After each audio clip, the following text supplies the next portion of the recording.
या विकासाच्या माध्यमातून आम्ही कॉमन मॅन हे दीपक शेट्टी म्हणून आमच्या पक्षातून निवडलेला उमेदवार आणि पूर्ण राधानगरी मतदारसंघातून त्यांना चांगला प्रतिसाद आहे। तळागाळातून जी सामान्य माणसं आहेत त्या वर्गासाठी काम केलेलं आहे। दीपक शेट्टी हा प्रामाणिक माणूस आहे आणि त्यांची आमदारांनी निवडलेला आहे आणि 100% त्यांना एबी फॉर्म मिळालेला आहे, मिळेल का नाही मिळालेला आहे। हे भगवं वातावरण तुम्हाला बघून आज हे भगव्याचं तुम्हाला दिसत असेल आणि आंबेडकर साहेबांच्या प्रेमाखातील ही जनता सगळी जमलेली आहे। दीपक शेट्टी साहेब आणि आमदार यांच्या प्रेमातून आम्ही इथं जमलेलो। विकास जर व्हायचा असेल तर दीपक शेट्टीच पाहिजेत। राधानगरी तालुक्याला विकास जर व्हायचा, हजारो कोटींचा निधी राधानगरी तालुक्याला आणला आणि सगळ्यात मोठा आधार म्हणजे जिल्ह्याचे लाडके पालकमंत्री नामदार प्रकाशराव आंबेडकर साहेबांचा एक पाठिंबा असा आहे। कारण आमदार साहेबांचं एवढं प्रामाणिक काम केलेलं आहे।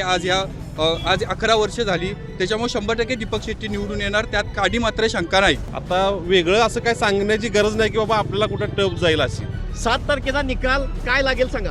7 तारखेला कोल्हापूर जिल्ह्यात पूर्णपणे भगवमय वातावरण असणार। विकासाचा जो रथ चालू आहे ते आमदार आंबेडकर साहेबांच्या माध्यमातून केला आहे आणि ते सगळं यश दीपकच्या पाठीशी राहील, तो आशीर्वाद दीपकच्या पाठीशी राहील। 1 नंबर येणार, 1 नंबर शेट्टी। दीपक ह्यावेळी 2026 जिल्हा परिषद मतदारसंघातली निवडणूक 100% यशस्वी होणार, यात मात्र शंका नाही।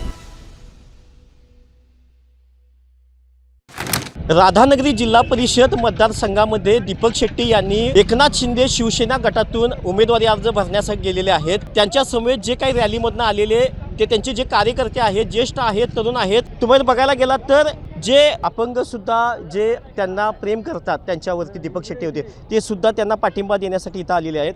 काय सांगाल, एवढ्या उन्हात तुम्ही इथं आलाय, कुणासाठी आलाय? दीपक शेट्टी साहेब आणि आमदार यांच्या प्रेमातून आम्ही इथं जमलेलो। काय दीपक शेट्टी साहेबांचं काम असं आहे म्हणून तुमच्यासाठी आलाय? सर्वसामान्याबद्दल त्यांचे काम पोचलेलं आहे। मग या वेळेला 7 तारखेला काय होईल, काय सांगाल? हां, दीपक शेट्टीच येणार, ते 1 नंबर नाही येणार। विकास जर व्हायचा असेल तर दीपक शेट्टीच पाहिजेत। राधानगरी तालुक्याला विकास जर व्हायचा, हजारो कोटींचा निधी राधानगरी तालुक्याला आणला आणि डुबलवाडीसाठी 65 लाख रुपये लावलेले आहेत। त्याबद्दल मी मनापासून आमदार साहेब असू दे, दीपक शेट्टी असू दे, यांचा मनापासून अभिनंदन करतो। काय सांगाल मामा, एवढ्या उन्हात तुम्ही आलाय, कुणासाठी आलाय? आमचा दीपक शेट्टी। काय हो, दीपक शेट्टींचं काय काम चांगलं आहे? चांगलं आहे की, सगळं चांगलं आहे। आमच्या घरातलंच म्हटलं मी हे आहे ते पण विरोधक नाही म्हणतात नव्हे काय ते वाटेल तेवढी म्हणतात। आम्ही कामं सगळी केलेली आहे, काय अडचण काय नाही आहे। सगळं ते आमचा पुतण्या आहे तो दीपक। मग निकाल काय लागेल की आमच्यासारखा, तुमच्यासारखा? हो, दीपक सारखा। हे आमदार साहेबांचे एकदम प्रामाणिक नेतृत्व आहे। आज 35,000 मतदानातून राधानगरी जिल्हा परिषदेसाठी दीपक शेट्टी साहेब यांची आमदारांनी निवडलेलं आहे आणि 100% त्यांना एबी फॉर्म शिवसेनेतून मिळणार आणि मला वाटतं पूर्ण राधानगरी मतदारसंघातून त्यांना चांगला प्रतिसाद आहे। कारण आमदार साहेबांचं एवढं प्रामाणिक काम केलेलं आहे। आज 11 वर्ष झाली, त्याच्यामुळे 100% दीपक शेट्टी निवडून येणार, त्यात काडी मात्र शंका नाही। जय हिंद, जय महाराष्ट्र। दादा, आज परिस्थिती बघायला गेली तर सगळेच पक्ष स्वतंत्र लढतात, दीपक दादा सुद्धा स्वतंत्र लढतील आणि काय त्याचा परिणाम होईल? वास्तविक दीपक शेट्टींनी यापूर्वी त्यांच्या पत्नी कविता शेट्टींनी सरपंचपद भोगलेलं आहे राधानगरीचं। त्या 5 वर्षाच्या काळात त्यांनी तळागाळातून जी सामान्य माणसं आहेत त्या वर्गासाठी काम केलेलं आहे आणि सगळ्यात मोठा आधार म्हणजे जिल्ह्याचे लाडके पालकमंत्री नामदार प्रकाशराव आंबेडकर साहेबांचा एक पाठिंबा असा आहे की या राधा जिल्हा परिषद मतदारसंघात आता वेगळं असं काय सांगण्याची गरज नाही की बाबा आपल्याला कुठं टप जाईल अशी।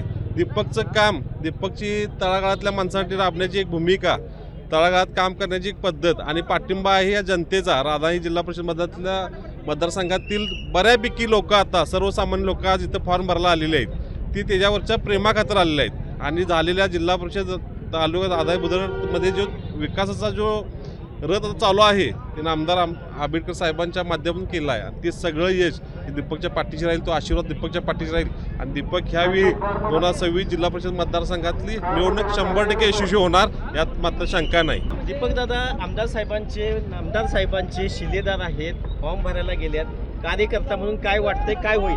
दीपक शेट्टी हा प्रामाणिक माणूस आहे आणि तळागाळातल्या लोकांचं काम करणारा माणूस आहे।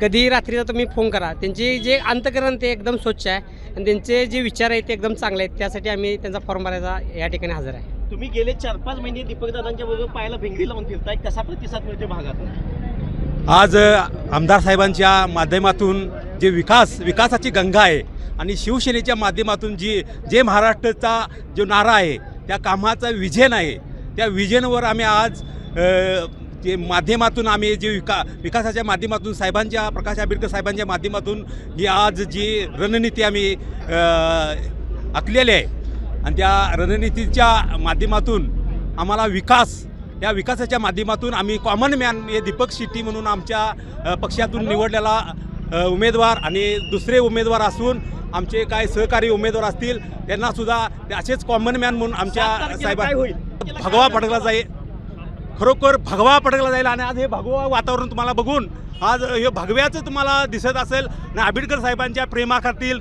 ही जनता सगळी जमलेली आहे. 7 तारखेचा निकाल काय लागेल सांगा. 7 तारखेला कोल्हापूर जिल्ह्यात पूर्णपणे भगवमय वातावरण असणार. काही ज्येष्ठ कार्यकर्ते दीपक शेट्टी यांच्या उमेदवारी अर्ज भरायला आलेले आहेत.